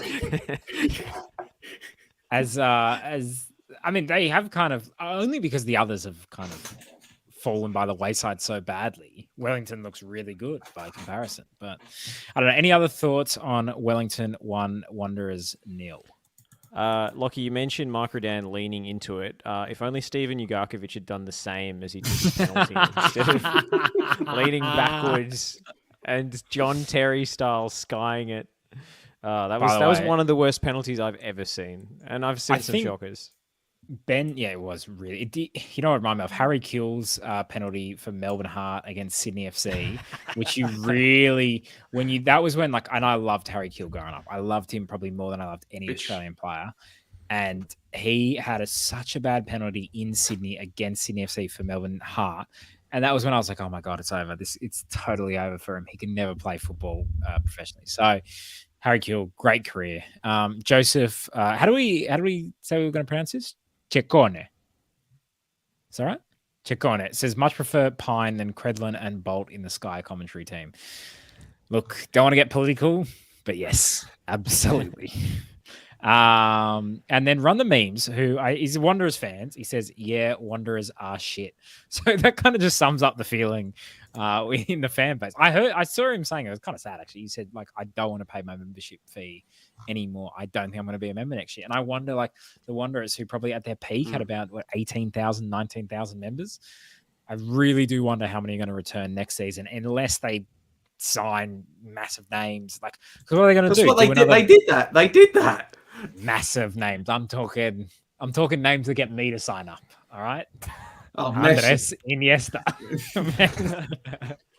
Yeah, basically, if you played for Barcelona regularly from 2008 to 2012, I'll sign up. So basically, if Christian Teo or like Bojan Krkic signed for Barcelona, Stoll, Dennis Suarez.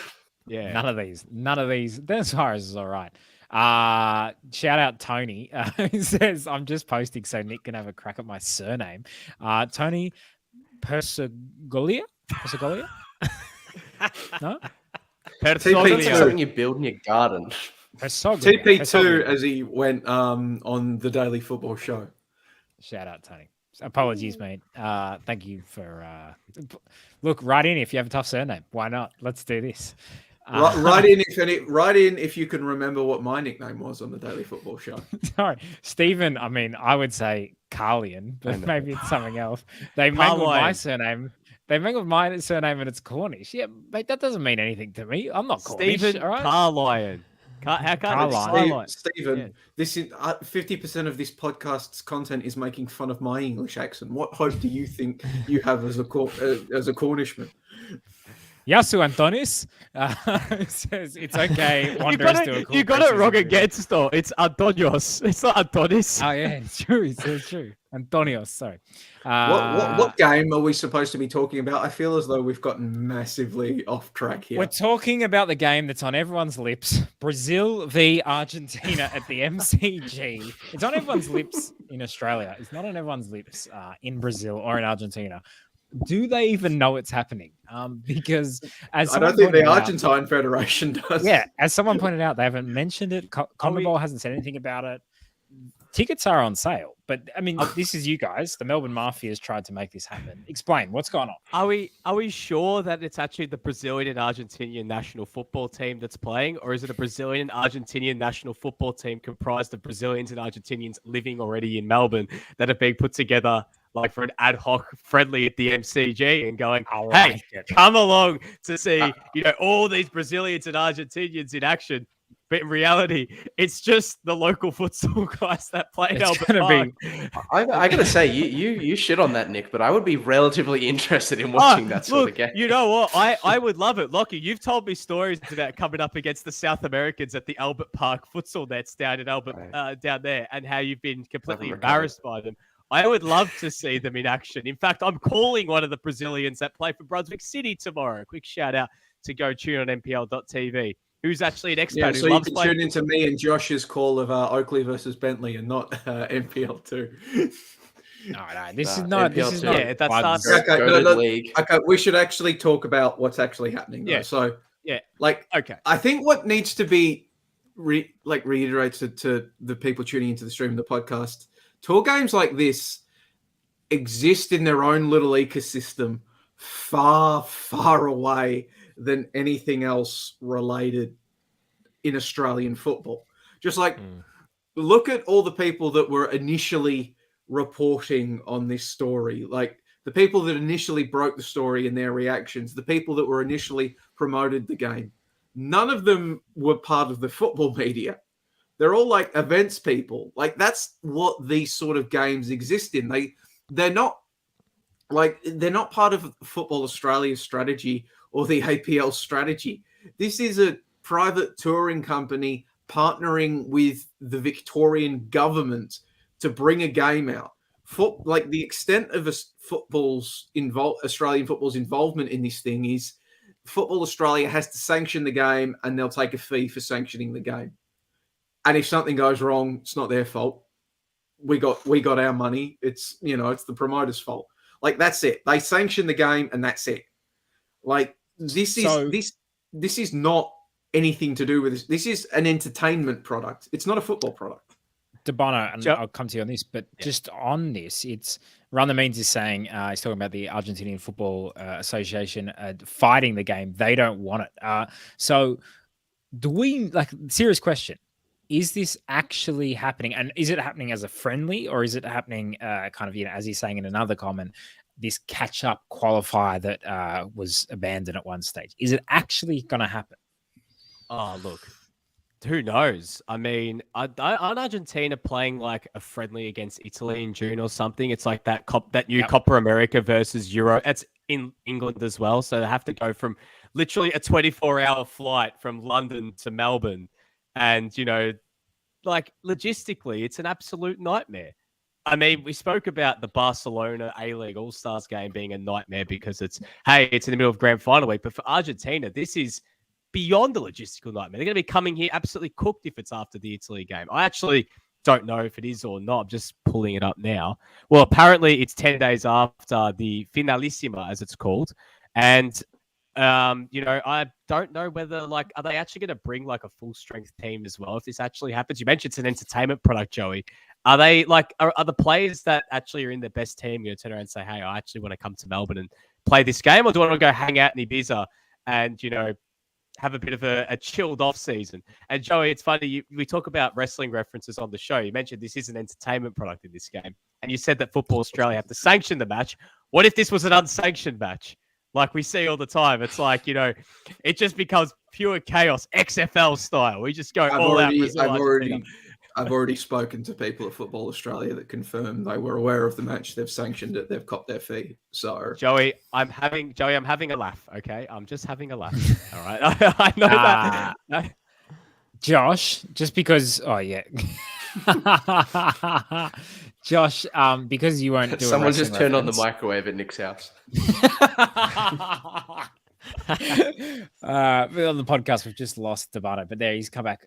Josh, Tass. No, we didn't lose him. I kicked him for his racism against English accents. You've been bagging me for being Italian for weeks, man. All right. Relax, you two. Tickets are like $150. Josh, you're a football fan. Would you pay that to go see this game, kind of knowing what you know right now? No, absolutely not. Why would you? But the football fans are not the same as the one-off theatre goers. They were two separate groups of people. There might be some overlap, but yeah, I don't think anyone who's really plugged into this and knows that it's going to be like a shell of a team coming down here from both sides should pay $150 to go watch this. It's a joke. But look, I mean, I don't necessarily think the best players might not come. We had pretty much some of the best players except for Neymar when Argentina Brazil came out here last time in 2017. Messi came out here.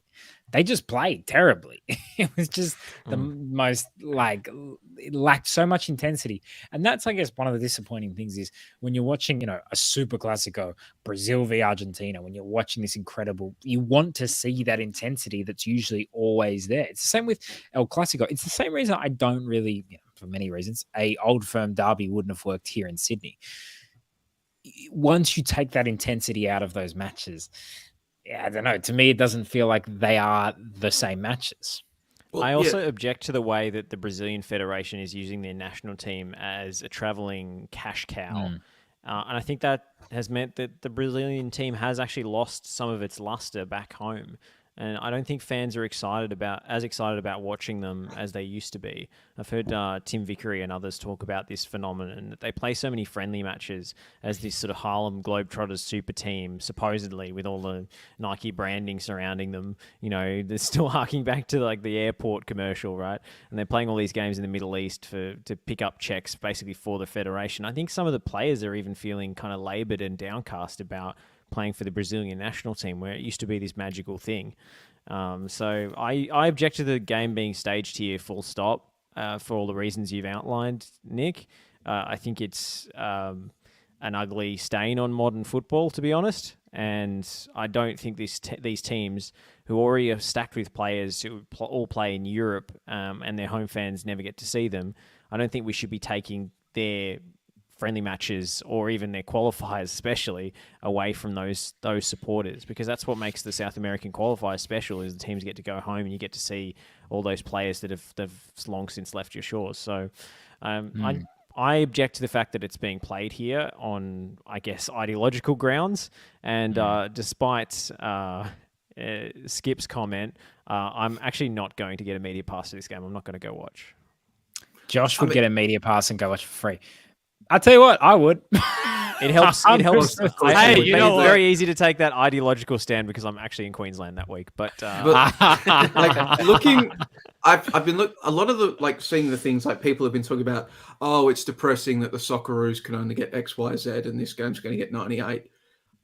I don't think that should be the thinking. Like I said, this is an entertainment product. It's not a football product. In the exact same way that you wouldn't get upset that the Socceroos are only drawing X, Y, Z, and Marvel's The Avengers opened up to ABC at the box office. Don't compare the gate from, this Super Classico with the soccer. They're entirely different things. It's an entertainment product. It's not like it's a traveling circus, as has been said. Like, who knows? There might be some great football on display. The talent that Argentina and Brazil have, if they came out and actually gave it great guns, you probably would get a fantastic footballing spectacle. Guarantee you, none of the people who's people. I guarantee got some takeaway. Yeah. I guarantee you, hardly any of the people actually buying tickets for this thing are worried about it being a fantastic football spectacle. They're going because it's the Harlem Globetrotters versus the Harlem Globetrotters, Brazil versus Argentina. It's not a reflection on the state of football in this country. It would be like saying that the NBL is dying because we're getting a tour match of the Boston Celtics versus the LA Lakers or something like that, and it turns out to be their G League sides, whatever. Like it's not. They're not comparable. It's a concert. It's a pro wrestling show. It is. It's a new movie. It's a circus. It's whatever you want to call it. It is not a pure sporting competition. So it is not an apples to orange comparison when you are comparing it to a Socceroos game or an A-Leagues game.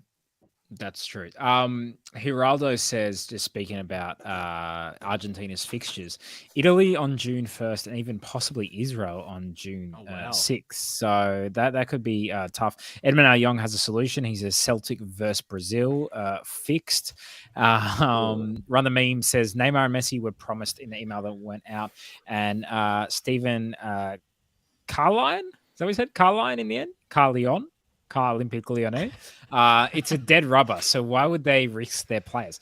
The reason that they would risk their players is because I'm pretty sure that they have in the contract stipulations where it's like, I'm just throwing out figures here. I don't know what actual the figures are, but it'll be like, hey, we'll give you 10 million Argentina if Messi comes. And if it's Argentina without Messi, you get 1.5 or something. So there's a big incentive for them to bring out those players. So I don't know. Tas Maliaros says, we did these international exhibition matches 5 years ago. Why haven't we progressed since then? It's cringe and won't get us anywhere as a code. Joey? Because it's not a code strategy. Like I said, This is promoters and a Victorian government game bringing this out. This is not a Football Australia strategy. It is not an APL strategy. If these games are happening, of course, Football Australia and the APL are going to try to capitalise on it and get some casual fans interested in their local product. They'd be derelict in their duty if they weren't. But this is not part of Australian football strategy. This is a government thing. This is a promoter thing. It's not part of, like, the APL and Football Australia aren't putting their eggs in this basket. It's not a code driving thing. If it helps drive the code forward, even just a little bit, fine, but that's a bonus. It's not part of a strategy. The Homer Legend says, you literally have to pay me $150 to go to the MCG to watch a second string Brazil v Argentina. Run the memes. My only objection to the game is that it's being played in Melbourne. Yeah, that annoyed me a little bit too. No danger of getting an international game in Queensland, says Stephen. Shout out to their state government. Lachie, you going to go? I mean, I don't really have much to add to this one on top of what's already been said. Like, I feel a pretty strong sense of apathy for this game. I think it's interesting that Tas brings up the international, exhibition games from 5 years ago when we had the International Champions Cup in Melbourne. Like, sure, there was a bit of buzz at the start, but even as the games progressed, like the MCG was not full. The crowds were lower than for a lot of those games than you would have expected. And something like this is just capitalizing on, the scarcity of events, that have gone on in the last 2 years. And they're trying to use these to fill as many as they can. And when you've got a big fan base like Manchester United, genuine people who care about, that club here, I guess that makes sense. But for something like this, is there really the market of like authentic Argentine, Brazilian people to fill that out with, genuinely 100,000 fans? No. Ironically, you could probably fill it out with passionate Brazilian and Argentinian fans in Sydney, as we saw at the Matildas versus Brazil game. Interestingly enough, you mentioned that, Lachie, like the 3 friendlies we had for the ICC in 2016, there was no crowd out of the 3 games of the G bigger than 42,000. Yeah, the biggest and those games, they sucked. Like those games were not good. They were us. Like, it was victory. Went all right for Sepp Pasquale. Yeah, went well for him. I mean, he got the move, but look, he obviously, unfortunately, hasn't worked out for him afterwards. But I mean, Juve Tottenham, Tottenham Atletico. Yeah. I don't remember what the crowd was like in Geelong for the Victory Atletico game. I know it was just a friendly. But I mean, in 2015 as well, Lachie, like they had the 90,000 for City Madrid and a decent turnout for Madrid Roma. But I remember that City Roma game had like 15,000 people at the MCG. Yeah, it was a lot of fun. Really we always talk about it in like in football lore about Joe Hart's penalty, but no one went. Like, that's the thing. No one went. So if I lived in Melbourne, I would go. I wouldn't fly down for it. This is why I would go. And this is just a personal thing. But if Messi scored a hat-trick in the city I lived and I could have gone and saw it and I didn't go and see it, I'd never be able to forgive myself. Never be able to forgive myself. I don't think it's going to happen. But just because there's the possibility that might happen, I'd have to go. Look, not going to lie. Like, we're on 1 hour 42. Yeah. Not going to lie. Probably going to try and snare a media pass for that game. So let's hope that we can get down to the game. In that sense. Bloody prawn sangers. Well, despicable. Joey, you did just mention that we're coming towards the end of the show. Does anyone have any last final kind of plugs that they want to get away? Joey, you're usually the one to plug stuff. Me and Joey calling Oakley Bentley tomorrow. Anzac Day NPL game. That's where it's at, guys. Well, if you want to watch them at 5, I'm on at 8 with Ed Good at the Venator Club. So get down. Box office Bulleen Lions, baby. That's the game I would have plugged if I did not have Stars Cove 2. So, there we go. Not much I can do about that one. Not even going to deign that with a response, but yeah. So calling with Josh tomorrow. Oakley Cannons versus Bentley Greens, big game. Watch that. NPL.tv. Piece in the Guardian coming out in praise of the F3 derby. It was such a good game that I filed my match report for AAP, sat down and wrote an 800 odd word feature on it for the Guardian as well. Afghan's women's national team played their first competitive game since being forced to flee the Taliban. Yes, that's what I'm doing now. Played their first competitive game since being forced to flee the Taliban in August last year, playing against ETA Buffalo. Really serendipitous bit of scheduling. Football Victoria didn't plan it, but they couldn't have planned it any better if they had. ETA Buffalo, East Timor, Australia Buffalo, founded by East Timorese refugees back in 1982. So it was a team founded by asylum seekers hosting the Afghans women's national team in their first competitive game. It ended 0-0. A game played in great spirit. There was a lot of being completely sincere. Watching these girls train and play and progress has been one of the most rewarding things I've ever got to watch and experience in football throughout my time in it. I just love playing, man. And they were going to be murdered for that, or beaten, or other horrible, horrible things, them and their family, because they want to play sport. It's fucked. So fuck the Taliban. And it's just so great to see these girls out here in Australia being happy, staying together, being united and playing games. Great. And good on Melbourne Victory for supporting them. Good on Jeff Hopkins for coaching them. So I'll have a story on that, hopefully out in ESPN. I've already submitted it. I'm just waiting for them to publish it. They're playing their first home game next week. Be great to see people get down there for that. I'll be down there as well. There's going to be a ton of coverage. The New York Times was there today covering this first game for the Afghans women's national team. AFP was down there. Al Jazeera was down there. The ABC was down there. So there's going to be a lot of stuff about this. So that's some great stuff. What else do I have in the agenda? I've been working on a story for ESPN. Obviously, there's an election going on, and there's one real sports-related issue that isn't actually an issue that has been brought to the fore. I have gotten on the record comment from the APL, PFA, and Football Australia surrounding that. Once that finishes working its way through Disney's lawyers, hopefully that will go up in ESPN. And I think that's it. Debano, anything you want to plug this week? If I speak, I'm in trouble in terms of where my plug would be.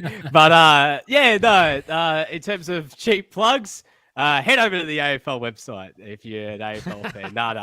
No. Boo. You know what? In the AFL, you can't boo the umpires these days. It was 50-meter penalties. So I think we should be whoever did that. I assume it was Joey. So there you go. Nick can't help but notice that you raised your hands while you made that point. So.